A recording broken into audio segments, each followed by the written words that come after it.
Hi friends, ನಮಸ್ಕಾರ. ಮತ್ತೊಮ್ಮೆ ತಮಗೆಲ್ಲ ಪುಯಾಸ್ ಕಿಚನ್ಗೆ ಸ್ವಾಗತ. ಇವತ್ತು ನಾವು ಸೀಸನಲ್ ಸ್ಪೆಷಲ್ ಆಗಿರೋಂಥ ಮಾವಿನಕಾಯಿನ ಬಳಸಿ ಒಂದು ರುಚಿಯಾದ ಗೊಜ್ಜನ್ನ ಮಾಡೋದು ಹೇಗೆ ಅಂತ ನೋಡೋಣ. ಈ ಮಾವಿನಕಾಯಿ ಗೊಜ್ಜು ಸೈಡ್ ಡಿಶ್ ಆಗಿ ಊಟದ ಜೊತೆ ಅಥವಾ ಚಪಾತಿ ಹಾಗೆ ಬಿಸಿ ಅನ್ನದ ಜೊತೆ ತುಂಬಾ ಚೆನ್ನಾಗಿರುತ್ತೆ. ಹಾಗೆ ಸಾಮಾನ್ಯವಾಗಿ ಈ ಮಾವಿನಕಾಯಿ ಸೀಸನಲ್ಲಿ ಮದುವೆ ಮನೆಗಳಲ್ಲಿ ಈ ಮಾವಿನಕಾಯಿ ಗೊಜ್ಜುಗಳನ್ನ ಮಾಡಿರೋದನ್ನ ನೀವು ತಿಂದಿರ್ಬೋದು. ತುಂಬ ರುಚಿಯಾಗಿರುತ್ತೆ. ಹಾಗೆ ಹೇಗೆ ಮಾಡೋದು ಅಂತ ನೀವು ಯೋಚಿಸ್ತಾ ಇದ್ದೀರಾ ಅಲ್ವಾ? ಹಾಗಿದ್ರೆ ರುಚಿಕರವಾದಂಥ ಈ ಮಾವಿನಕಾಯಿ ಗೊಜ್ಜನ್ನ ತುಂಬ ಸುಲಭವಾಗಿ ಹಾಗೆ ತುಂಬ ಕಡಿಮೆ ಸಾಮಗ್ರಿಗಳನ್ನ ಬಳಸಿ ಹಾಗೆ ತುಂಬಾ ಇನ್ಸ್ಟೆಂಟಾಗಿ ಹಾಗೆ ರುಚಿಕರವಾಗಿ ಅಡುಗೆ ಭಟ್ಟರು ಮಾಡೋ ಶೈಲಿಯಲ್ಲಿ ಮಾಡೋದು ಹೇಗೆ ಅಂತ ನೋಡೋಣ ಬನ್ನಿ. ಇದಕ್ಕೆ ನಾನು ಮೊದಲಿಗೆ ಇಲ್ಲಿ 2 ಮಾವಿನಕಾಯಿ ತೊಗೊಂಡಿದ್ದೀನಿ. ಈ ಮಾವಿನಕಾಯಿನ ನೀಟಾಗಿ ತೊಳೆದು ತೊಗೊಂಡಿದ್ದೀನಿ. ಈಗ ಇದನ್ನು ಕಟ್ ಮಾಡ್ಕೊಂಡಿದ್ದೀನಿ. ನೋಡಿ, ಈ ಸೈಜಲ್ಲಿ ಕಟ್ ಮಾಡ್ಕೊಂಡಿದ್ದೀನಿ. ಹೀಗೆ ಸ್ವಲ್ಪ ದಪ್ಪದಾಗಿ ಕಟ್ ಮಾಡ್ಕೋಬೇಕು. ಹಾಗೆ ಇದನ್ನು ಸಿಪ್ಪೆ ತೆಗಿಬಾರ್ದು, ಸಿಪ್ಪೆ ಸಹಿತವಾಗಿ ಕಟ್ ಮಾಡ್ಕೋಬೇಕು. ಸಿಪ್ಪೆ ತೆಗೆದುಬಿಟ್ರೆ ಈ ಗೊಜ್ಜಲ್ಲಿ ಆ ಮಾವಿನಕಾಯಿ ಕರ್ಗೋಗುತ್ತೆ. ಈ ರೀತಿ ಸಿಪ್ಪೆ ಇದ್ದರೆ ಅದು ಹೋಳು ಬಾಯಿಗೆ ತಿನ್ನೋದಕ್ಕೆ ಚೆನ್ನಾಗಿ ಸಿಗುತ್ತೆ, ಹಾಗೆ ಕ್ರಿಸ್ಪಿಯಾಗಿ ಕೂಡ ಇರುತ್ತೆ. ಈಗ ಒಗ್ಗರಣೆಗೆ ಸಿದ್ಧ ಮಾಡ್ಕೊಳ್ಳೋಣ ಬನ್ನಿ. ಇಲ್ಲಿ ಒಗ್ಗರಣೆಗೆ ನಾನು 3 ಟೇಬಲ್ ಸ್ಪೂನಷ್ಟು ಎಣ್ಣೆ ತೊಗೊಂಡಿದ್ದೀನಿ. ಇಲ್ಲಿ ಸ್ವಲ್ಪ ಎಣ್ಣೆನ ಜಾಸ್ತಿಯಾಗಿ ತೊಗೊಂಡ್ರೆ ಈ ಗೊಜ್ಜು ಎಣ್ಣೆ ಬಿಟ್ಟು ಚೆನ್ನಾಗಿರುತ್ತೆ. ಹಾಗೆ ಈ ಗೊಜ್ಜನ್ನ ಹೆಚ್ಚು ದಿನ ಶೇಖರಣೆ ಮಾಡೋದಕ್ಕೆ ಚೆನ್ನಾಗಿರುತ್ತೆ. ನೋಡಿ, ಈಗ ಎಣ್ಣೆ ಕಾದಿದೆ. ಇದಕ್ಕೆ ನಾನು 1 ಟೀ ಸ್ಪೂನಷ್ಟು ಸಾಸಿವೆ ಹಾಕ್ಕೊಂಡಿದ್ದೀನಿ.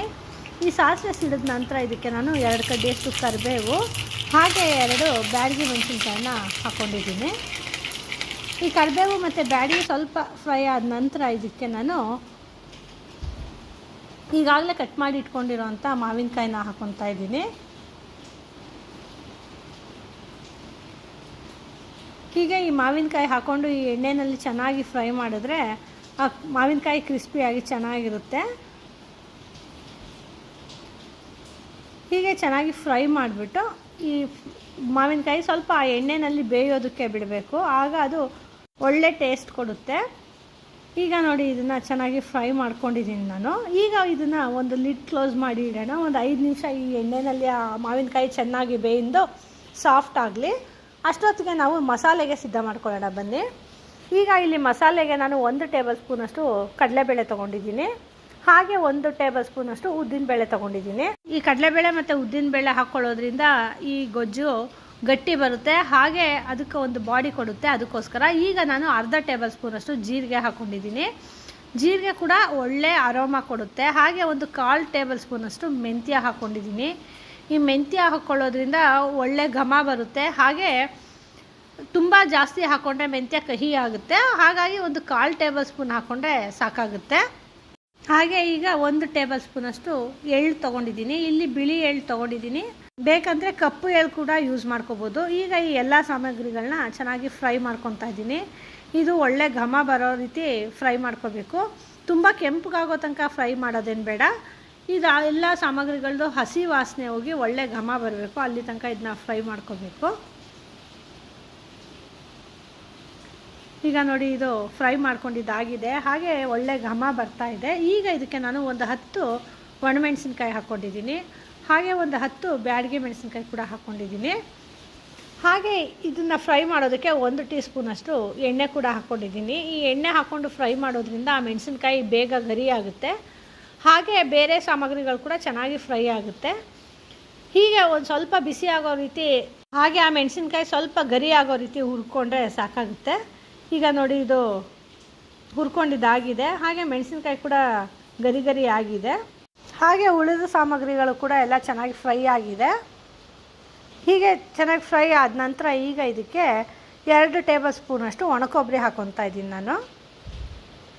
ಹೀಗೆ ಒಣಕೊಬ್ಬರಿ ಹಾಕ್ಕೊಳ್ಳೋದ್ರಿಂದ ಅದು ಒಳ್ಳೆ ಟೇಸ್ಟ್ ಕೊಡುತ್ತೆ. ಹಾಗೆ ಇಲ್ಲಿ ಹಸಿಕಾಯಿ ಕೂಡ ಹಾಕ್ಕೋಬೋದು, ಆದರೆ ಹಸಿಕಾಯಿ ತುರಿ ಹಾಕ್ಕೊಂಡ್ರೆ ಜಾಸ್ತಿ ದಿವಸ ಶೇಖರಣೆ ಮಾಡೋಕ್ಕಾಗೋದಿಲ್ಲ.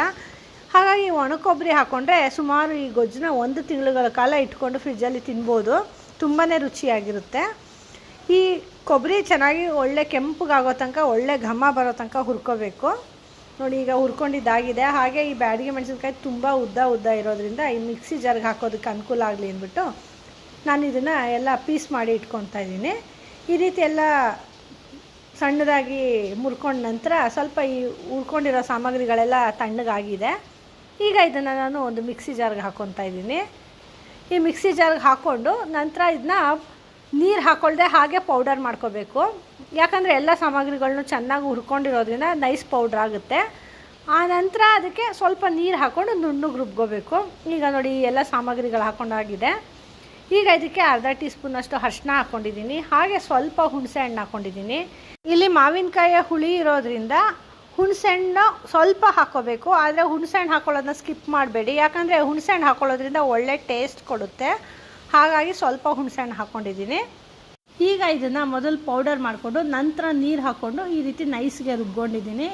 ಈ ರೀತಿ ನುಣ್ಣಗೆ ರುಬ್ಕೊಂಡ್ರೆ ಗೊಜ್ಜು ತುಂಬ ಚೆನ್ನಾಗಿ ಬರುತ್ತೆ. ನೋಡಿ ಎಷ್ಟು ನೈಸಾಗಿ ರುಬ್ಕೊಂಡಿದ್ದೀನಿ.